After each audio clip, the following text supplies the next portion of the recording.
So I'm doing some ceiling repair here and thought I would explain a little bit about how the ceiling boards fit together and are held up into the ceiling.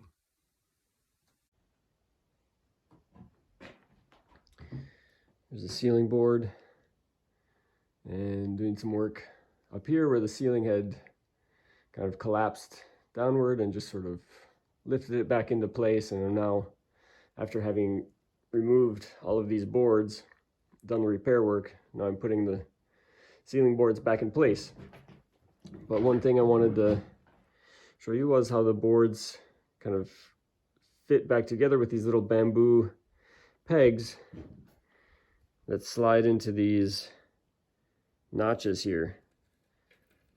So it's kind of, the peg is cut at an angle here and it slides in, and then the board next to it has this little spot, this little lower spot cut out into it, so this peg slides like this, and then the next board closest to it has this narrower part, and the point sticks in, and that holds the two boards down flat next to each other. And you can see another little notch cut out right here, and there's a few of those along the length of the board, and that's for the vertical piece that goes here and is hanging down from another beam up here in the ceiling.